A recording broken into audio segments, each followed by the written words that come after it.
What up, y'all? John Murray here, and I want to say thank you for tuning in to the YouTube playback of my Facebook Live series, Let's Talk Live.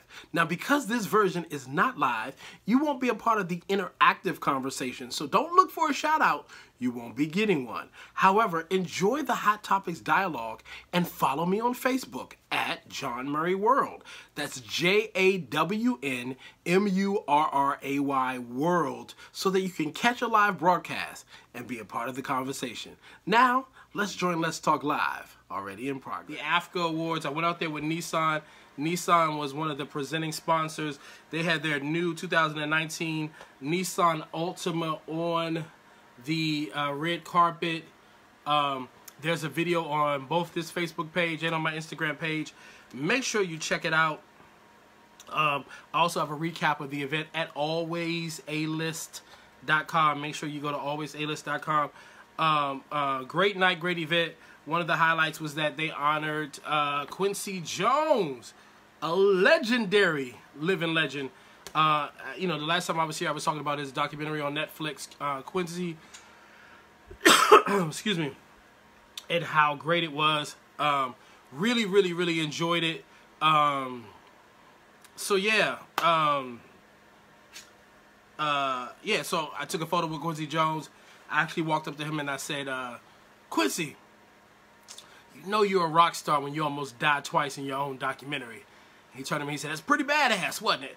He said, but I ain't going nowhere. I'm going to be here forever. And we all going to die, but I appreciate the sentiment, Quincy Jones. So you can check the photo out with me and Quincy Jones on my Instagram page at Jawn Murray.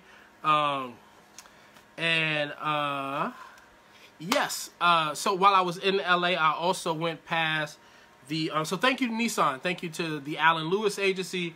Just a great time in LA. And oh, when I was in LA, I stayed at my favorite hotel, the Sunset Marquis.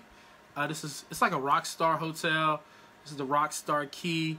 And because it was Grammy weekend, there was a lot of people at the hotel. Aerosmith and Evan Ross was staying at my hotel while I was there.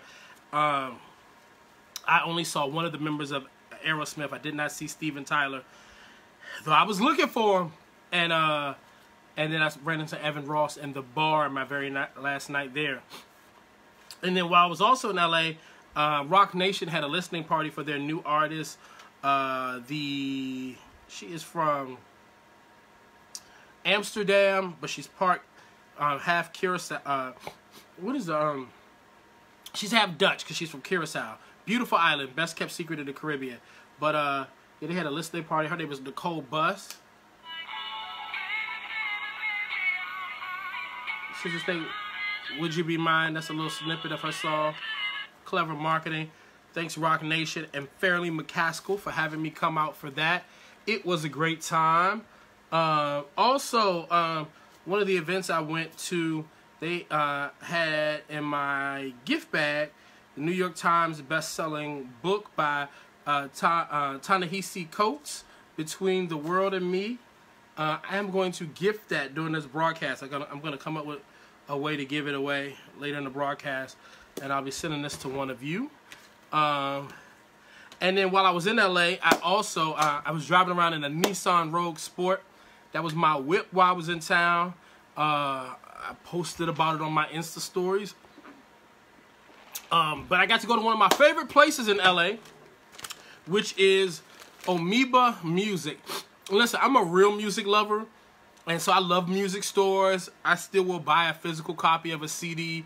If it's a classic, I will upload it in my desktop and then add it to my iTunes that way. I just love music. They have great DVDs. It's a beautiful music store, huge two-story music store right in Hollywood on Sunset Boulevard, right next to the CNN building. If you're ever in LA, go to Amoeba Music. You can also order online if you're looking for some classics and stuff. And so, after watching the Quincy Jones documentary on Netflix and learning how Frank Sinatra was so instrumental in desegregating Las Vegas and making sure that black performers could stay in the same hotels that they were performing in, I wanted to hear this Sinatra at Sands with the Count Basie Orchestra, arranged and conducted by Quincy Jones, that they talked about on the documentary. So I went to Amoeba Music and purchased that. So yes, I am going to get into this. So That was my LA experience. I also got to check out the Long As I Live tour with Tony Braxton and SWV. I was a guest between our last broadcast and now. Thanks to my best friend, Coco from SWV. Listen, I have several really amazing best friends, couple males, couple females. But my first best friend that just happened to be a celebrity who loved me when I was a nobody trying to be somebody in this business was Cheryl Coco Gamble from SWV. We fell in love with each other at like first meeting, and she has loved me unconditionally throughout the duration of our friendship. And even when people tried to come in and cause a couple issues with us, ain't nobody ever been able to bother us. Like, what we have is really real, and I will cut a Negro for Cheryl Gamble Clemens. And so it was so great seeing SWV shine in this tour. They're having a really, really amazing show. I mean, literally got a standing ovation when they left. Just, you know, people are reminded how many hits they have. People are reminded how well they sing. That Coco shows off on their Grammy-nominated remake of Patti LaBelle's If Only You Knew. So, and then Tony Braxton has a real sexy, seductive show. Just really, really great show. If you have not seen the Long As I Live tour, catch it in a city near you. It was here in D.C. at the theater at the MGM. So I had a great time there. All right. Get well wishes to Whoopi Goldberg. She has been off for several days from The View because she's been battling pneumonia. It's always a scary thing because pneumonia will take you out of here. So feel better, Whoopster. Big shakeup at America's Got Talent. Not sure if you heard. Not sure if you're a fan of the show.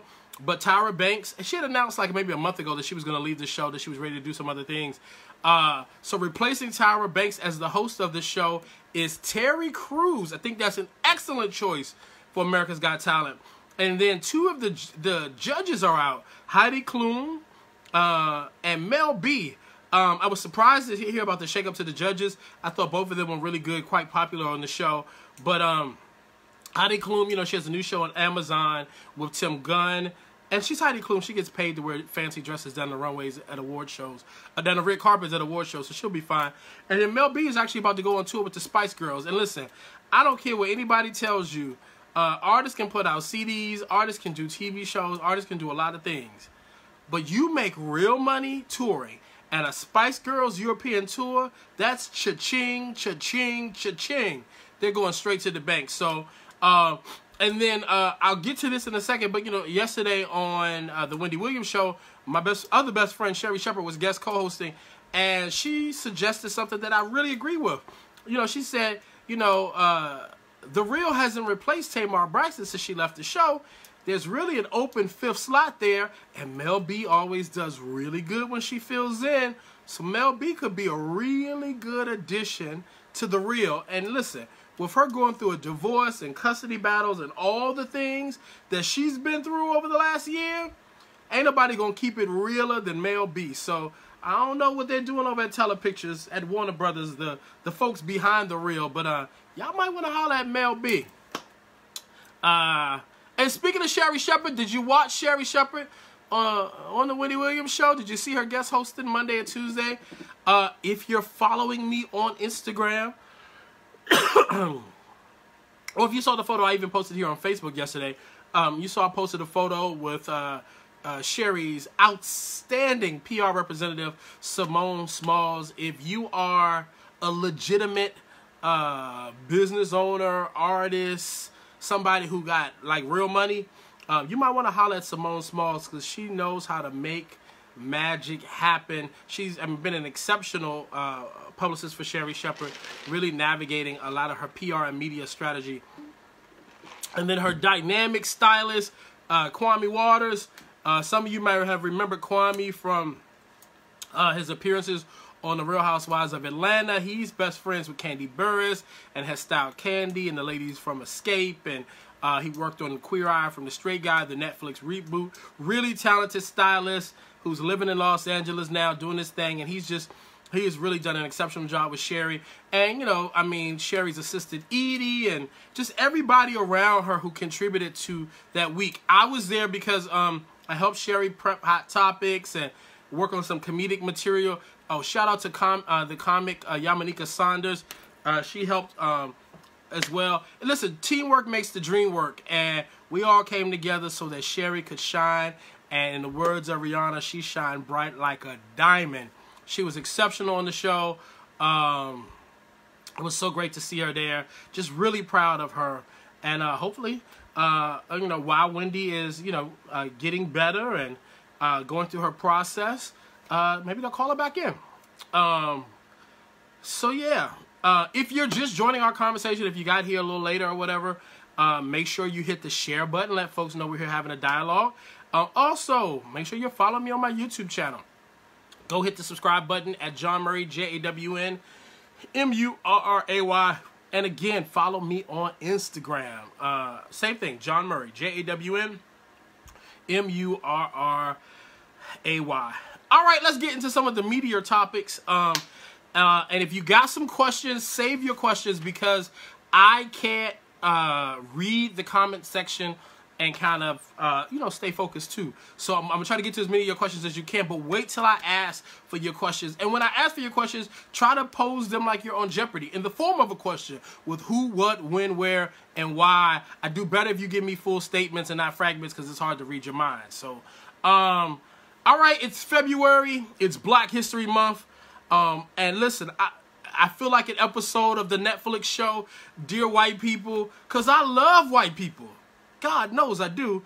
But there's certain white people that are ruining our Black History Month. And I need it to stop. Can we start with the state in which I have roots, that I have property, that I vote? Virginia. What the hell is going on? So unless you've been under a rock or in what I like to call a soap opera coma, in the state of Virginia, our governor, Ralph Northam, who I voted for, is in a horrible blackface scandal, and he's in this sucker like Jennifer Holliday, and I'm telling you, I'm not going. He won't leave office. He won't resign.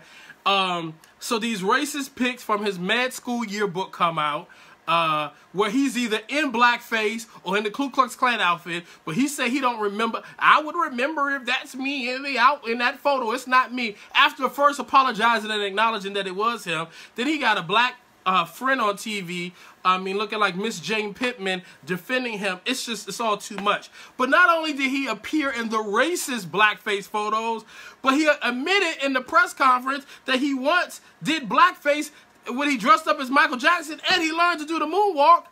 And the fool was going to do the moonwalk in the press conference until his wife told him it was a bad idea. Like, not only are you a former racist, but you got bad judgment. Like, what did we vote for? What have we signed up for here? And then sidebar. You don't have to do blackface to dress up as Michael Jackson. Most of his adult life, he started to look like a white woman. So you just use your own skin and put on black hair. I mean, if anything, by the time Michael Jackson died, he was looking like Terry Hatcher from Desperate Housewives. So you didn't need blackface for Michael Jackson unless you try to dress up as Michael Jackson for the Jackson 5, and yet still just a bad idea. Bad idea. Then, if that wasn't enough, it was revealed that the Virginia Attorney General, Mark Herring, also once dressed up in blackface.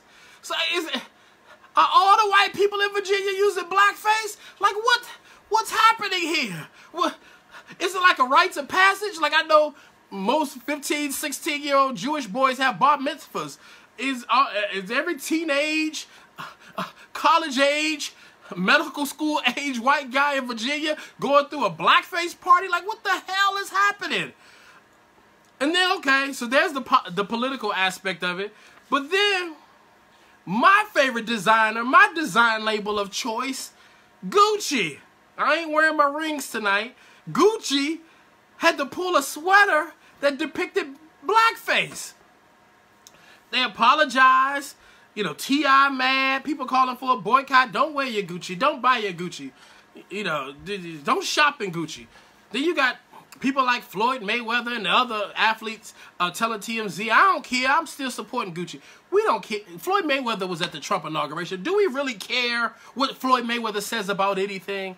But Gucci had to pull the sweater. The president is really concerned about the optics. So the president of Gucci is flying to Harlem this week to meet with Dapper Dan. Now, for those who don't know, Dapper Dan is a legendary designer who cut his teeth in the hip-hop world, making like custom pieces for Salt and Pepper, LL Cool J, for Jay-Z. I mean, hip-hop icon, New York designer, so legendary that in 2017, I think he was like maybe 71, 72 years old, he designed a line for Gucci, and in 2018, he opened a Gucci store in Harlem. So black man, hip-hop roots, you know, he mad as everybody else about what's going on with Gucci. So the president of Gucci is flying to Harlem this week to meet with Dapper Dan to engage him about what they should do moving forward. So I hope this is a step in the right direction. But again, the fashion industry has not always been known for being inclusive, for its diversity. It's an ongoing thing. But if you are a design house and you don't have a person of color in the design room, in the marketing room, and the public relations room, if you don't have people who can give you a full spectrum of cultural awareness and what's good and what's bad and what works and what doesn't work, and just because something looks like art, is it art that should be depicted on clothing, and some pieces of art are from historic realms and should just stay there because in modern times they're offenses. If you don't have history and cultural awareness in your companies, you are destined for failure. Prada has had to deal with it. H&M has had to deal with it. Adidas had to deal with a situation. Now Gucci. But if that wasn't enough, then the designer Montclair had a jacket with blackface emblems on it. They've had to pull it. And then Katy Perry, she had a pair of shoes that's been out for a year. She pulled them because she said, well, the design of it may look like blackface. And I don't think the Katy Perry shoes, I don't think were blackface. Some folks think everything is blackface, but Damon Jawn from Shark Tank, formerly of FUBU fame, For Us, By Us, he came out and was like, well, no, that's not blackface. I agree with him. There's some people who feel like it is blackface.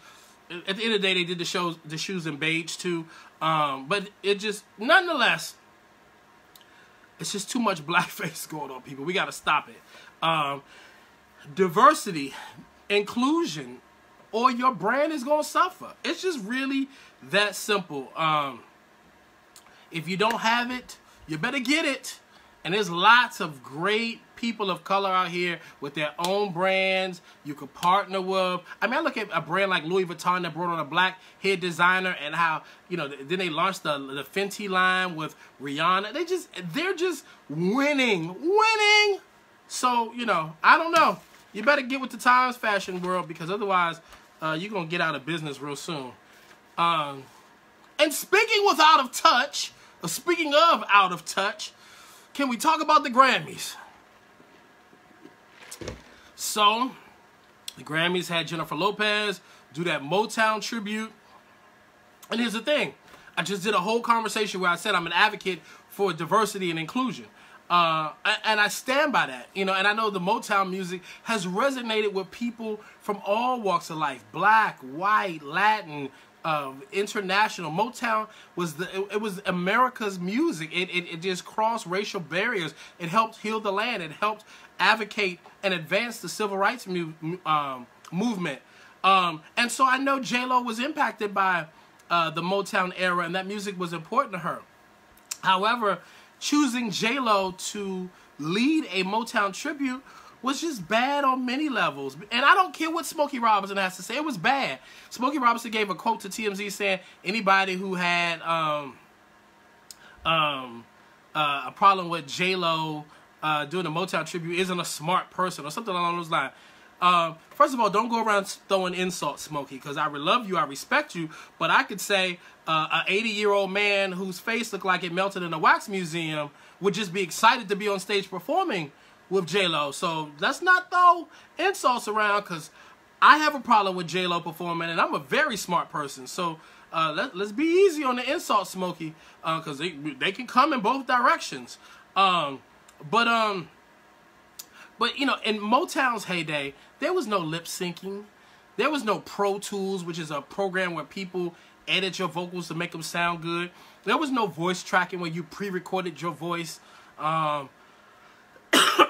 learned to sing along to it. None of that was there. There was no Pitch Perfect. There was no button, no computers to fix that stuff. You sang it till you got it right. If you go back and watch those Motown documentaries and watch interviews with legendary producers like Dozier Holland, who were a part of that Motown sound, and they tell you Diana Ross was one of the flattest singers to ever record at Motown. And they would go in the studio with her and say, Diane, because you know everybody from the Motown era calls her Diane. Diane, you got to sing it till you get it right. Diane, you're flat, sing it again. Diane, you're flat, sing it again. Diane, you're under the note, sing it again. Diane, get up on that note. And she sang it till she got it right. All those artists who were signed to Motown had to sing it until they got it right, and then it translated live. Motown was about singing. Motown was about music. Motown was about live instrumentation. Motown was not that Vegas review that Jennifer Lopez gave on the Grammys. Motown was also about modesty. Berry Gordy had the ladies looking like ladies because he didn't want them playing into the stereotypes that black women were these hypersexualized women. The men were dressed up like gentlemen. And, you know, and that's why Berry Gordy was very, he was very apprehensive about people like Marvin Gaye and them and stuff getting too aggressive and the whole activist movement in their music, because we were already in a very we were in a very racist climate, and the racial tensions were exceptionally high.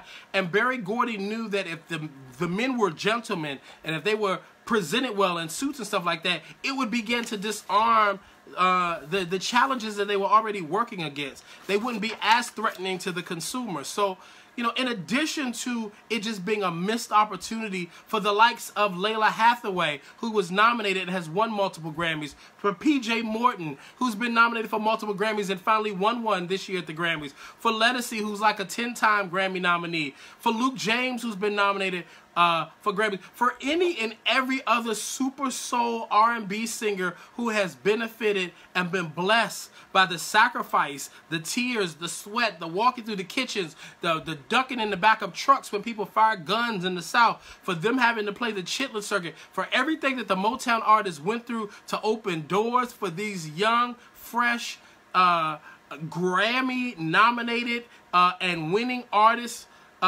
They could have come in and paid homage to the music that opened the doors and the shoulders of the people that they walked on. Instead, we got this Vegas act that didn't capture the cultural impact or the authenticity of what the Motown experience was. And for that, I fought the Grammys. There's some people who say, J.Lo should have turned it down. I don't know too many artists that are going to turn down an invitation like that. I mean, J.Lo got up there and she did what she does best. And it wasn't a bad performance. It was a J.Lo performance. It just was not the Grammy tribute that any of us wanted to see. So, I know the Grammy prides itself on never-before-seen moments. Well, I can tell you, Grammys, that's a moment I never want to see again. Ever. You know, so that's how I feel about it. Again, if you're just signing on, make sure you hit the share button. Make sure you're following me on Instagram at Jawn Murray, JAWNMURRAY, and subscribe to my YouTube channel if you haven't, at Jawn Murray. Okay, listen, there was a story that came out today on one of those real ratchet, uncredible blog sites that they're really prone to making up stories. Really alarmed a lot of people. It has already been debunked, but I wanted to talk about it anyway. So last week, when I was in Los Angeles, Dan Gatsby, the husband of lifestyle guru B. Smith, who's been battling Alzheimer's, was on The View. He was there His girlfriend Alex was in the audience with him. For those who have not been following this story, it has been everywhere, and we actually talked about it here on Let's Talk Live 2 weeks ago. Dan has, you know, B. Smith has been, you know, an early phase Alzheimer's. She's a woman in her 60s. She came public with her diagnosis about 6 years ago, but he said 5 years leading up to it, there were already symptoms of it. And so over the last 2 years, he started seeing someone, because, you know, she's, completely unaware of who he is, who they are, where she is. Like, she's complete forgetful mode. I don't know if there's a clinical term for it, but, you know, she's like a child with no memory. And so people are outraged that Dan has moved on. He's dating this woman. There are a segment of people who are outraged because of the fact that Alex is a white woman. And so regardless, he was on The View. He was talking about it. And TV producer Carlos King was sitting in the audience next to Alex. And so because of that, I guess this particular blog site decided to create this story that Carlos is producing a reality show for Dan and Alex and B. Smith that's going to air on the Bravo network. Carlos has already come out and said that's absolutely not true. He was at the show. He just happened to be sitting next to Alex in the audience, which is where the story came from. So all the people who got those petitions out there saying, Bravo, don't air this show, you know, wasted your time. But you use that same energy, though, when it comes time to petition for your neighbors, your kids, your relatives, all your friends to go vote in the 2020 election. Because you guys will launch a petition and rally behind some entertainment stuff. But when it comes to your life and the impact of politics and your civil servants on your life, I don't see that same enthusiasm. But there is no Dan Gatsby, B. Smith reality show that works. That story is completely fabricated. So call off the dogs, call off the troops, take down your petitions. That story has already been debunked, and hopefully it'll stay that way. So, all right, that's all that I had on my agenda. Audrey Johnson asked on Facebook earlier today, what do I think about Charlemagne asking Kamala Harris about smoking marijuana? Did he do her any favor by putting her in the spotlight like that? Will it hurt her chances of advancing through the Democratic primaries, or is it a question that was ultimately bound to be raised and she could have been better prepared to answer? It appeared to catch her off guard. Since Bill Clinton, which was however many, it was that 30 years ago, 20, 25 years ago, however long it was. I know I was a child when Bill Clinton was running for president. The question about smoking marijuana is something that's been around. I don't have a problem with Charlemagne answering it. I love that Kamala Harris answered it honestly, and at this stage in the game, I think any politician can expect to be asked that question, especially one that lives in a state like California where smoking marijuana is actually legal.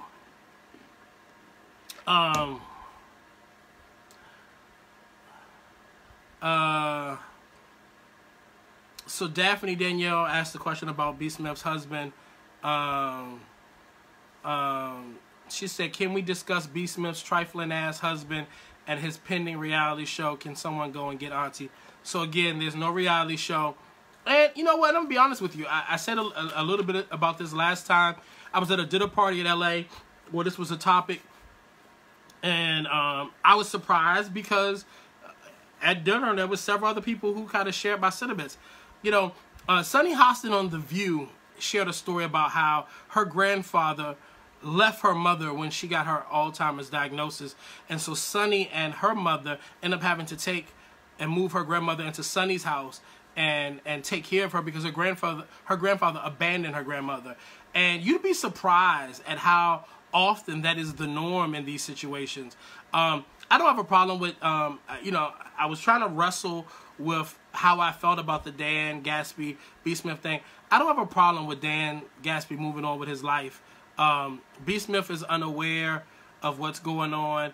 I'm not a traditionalist when it comes to marriage, and I understand all the people that, oh, but the vows say B. Smith could live until she's 95 years old, which means that she could spend the next 30 years of her life with Alzheimer's, not knowing who her husband is, as he's supposed to sacrifice the rest of his life and not have a mate or companion, because you can't have physical interaction with your wife. You know, she don't know who you are, and she's like a child. And it's just, you know, I don't think caretakers are supposed to lose themselves in a situation like this. I know for a lot of people, the real troubling aspect is the fact that the girlfriend has a room at the house and also helps him take care of B. Smith. And, you know, I'm not in his situation. I don't want to be in his situation. But if I got married, I think I would probably tell my mate they could move on in the way that he has. Because I wouldn't want anybody having to completely sacrifice their life. And I don't even know who you are anymore. I've had some really close friends who've had mothers and family members who have dealt with Alzheimer's. On the last Let's Talk Live, I talked about walking into a nursing home only to discover that my grandmother was battling like a short stint of Alzheimer's and had no idea who I was, and the impact that had on me. And so I don't see this the way a lot of other people do.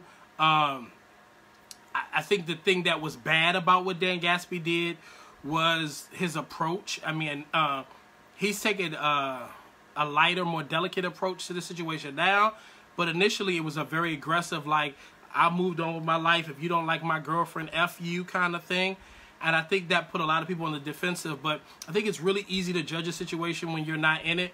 But life is too short. We get one life to live. And I know a lot of people are, they buy into the contract of marriage. And you took these vows. I'm not into all of that. So if that works for you, then you do you. If you end up in a situation where you're taking care of somebody with Alzheimer's and you want to give them the rest of your life and you never want to be with anybody again, that's good for you. And maybe you'll get points in heaven for it.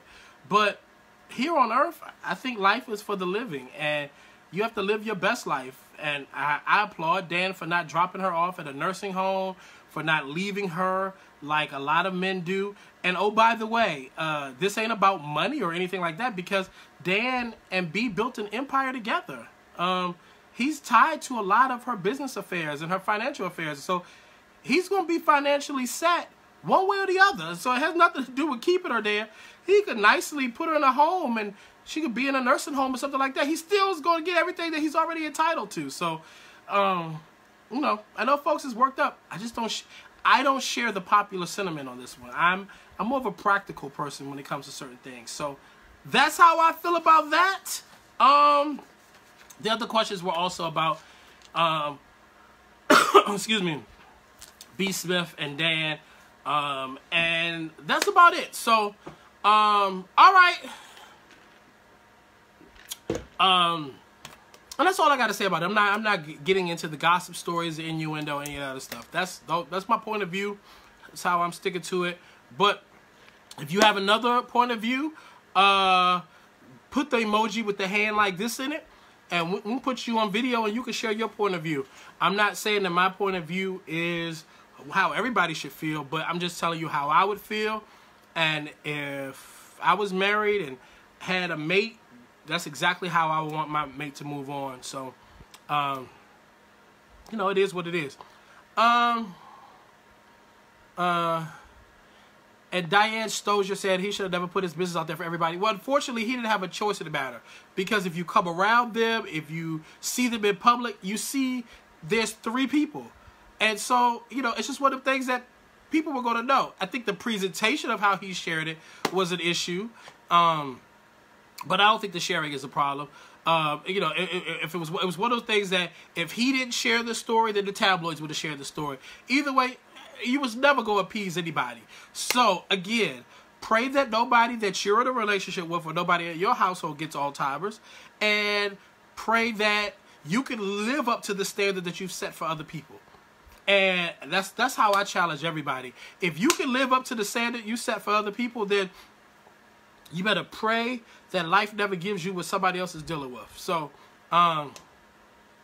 anybody want to talk? Give me the emoji hand. I'll put you on video. We can chat about it.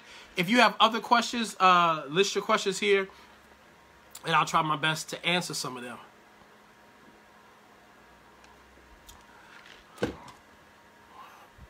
Scroll back because there was a few things I missed.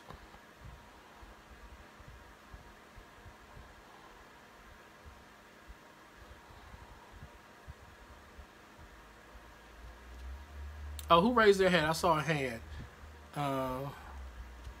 Hold on.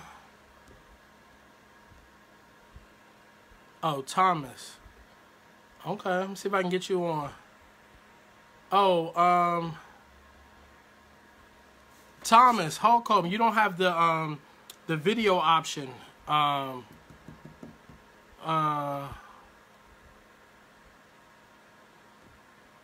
I can't add you. I'm sorry. If you have video capability, put the hand emoji, and we can talk about. You can ask your question to me in person. Somebody just asked, what's going on with Steve Harvey and Monique? I haven't seen the episode. I don't like to talk on things that I haven't seen, but I talked to some people at the show, and they basically told me he kind of challenged her to make better decisions and to unblackball herself. He kind of challenged her to apologize, and they really, you know, just really didn't get into it. There's no getting through to Monique, so it just is what it is. Adrian Linnell Champion said, "What are your thoughts on the Starbucks CEO saying he doesn't see color?" A lot of people say that they don't see color. I don't necessarily support that phrase because I think everybody sees color. It's just how you see color that's important. Do you see you know, diversity and the multicultural nature of humanity as a beautiful thing? You know, we don't have to pretend that we're colorblind. We just have to be equally respectful to everybody, no matter their color. I think that's what's most important. Some of you guys are signing on late. So if you are signing on late, hit the share button and watch some of this from the beginning. You know, you'll catch up on things that you may have missed at the top of the conversation. All right, again, I'm going to ask, anybody want to join in on the conversation who has video capability? You can ask your question on camera like some of our folks did last week. And, you know, have some good dialogue. Nikisha Hurdle said, we don't need any more billionaires, multi-billionaires, or billionaires in the White House. You got that right. I was somebody who got political experience. Donald Trump has ruined it for all the other billionaires because we don't know how much money he's really worth. We know his daddy left him a whole lot of money and ran some shams to leave it to him. But beyond that, we don't know what's real and what's fake there. All right. If y'all got a few more questions, I'll give you a few more answers. And if you have video capability, I'll add you to the dialogue. Otherwise, I'm going to get ready to sign off. Hanifa Shaku said, did I see the movie trailer for Octavia Spencer's upcoming horror film, Ma? Gonna be interesting. I have not seen it, and I don't watch horror films. Don't do scary movies. Nope. Daphne Danielle. Okay, let's see what's going on here with Daphne.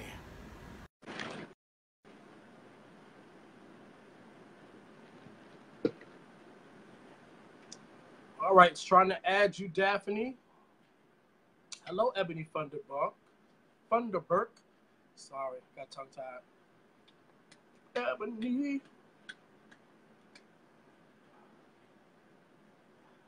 It's trying to add you, Daphne. See what's going on here. Still trying to add you.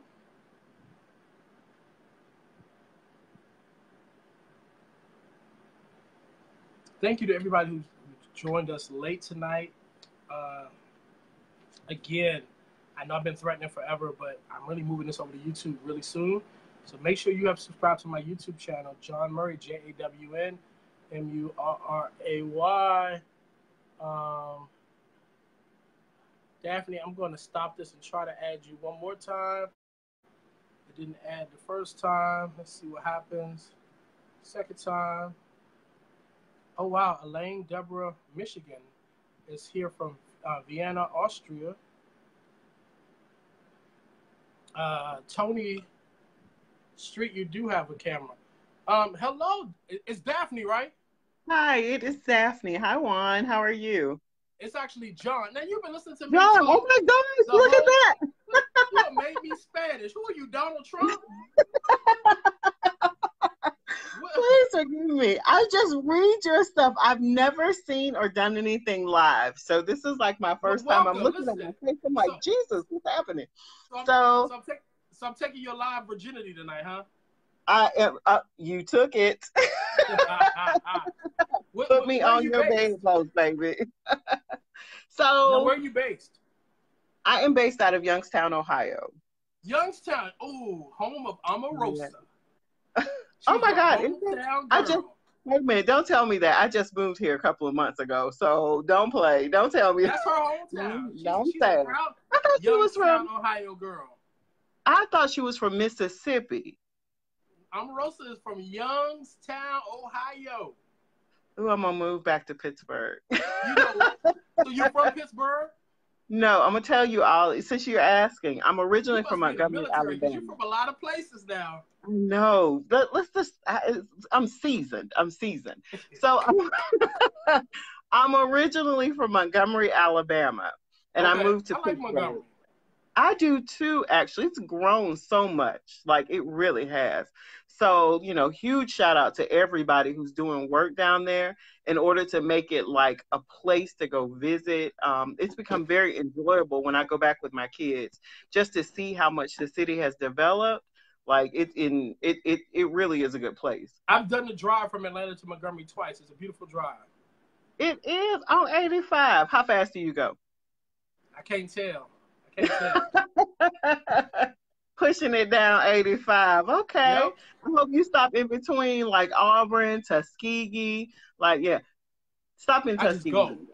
Don't, yeah. Next time, if you have the opportunity to do it, please stop in Tuskegee.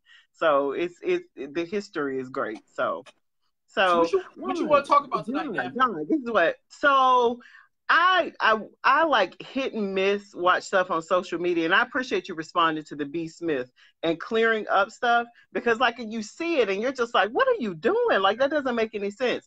So I don't know if you talked about this in the beginning, if you just had a whole Grammy segment, because I came on when you were talking about J.Lo and the Motown tribute, which was Yeah, shady, but that's okay. that was the only part of the Grammys I really got into. Okay, because I was reading something about Cardi B, and I don't follow her, but my kids listen to it enough where you're like, yeah, I'll pay attention to what's going on with her.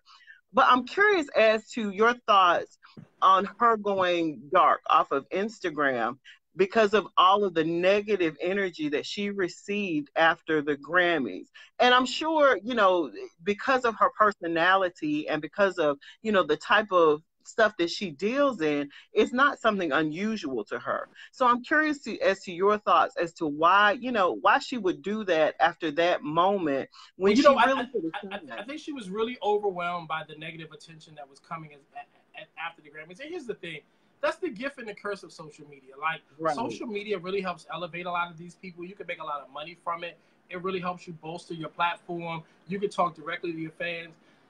In a lot of cases, a lot of celebrities are even able to sometimes like put out their own fires or generate their own press on social media without having to even use PR firms and stuff that Right. cost thousands of dollars. But the downside is that with every level of success, with every accomplishment, there's a group of haters out there that have a problem with the fact that you are who you are. And so for all the thousands of Cardi B fans, there are also thousands of fans of Nicki Minaj who she's in conflict with.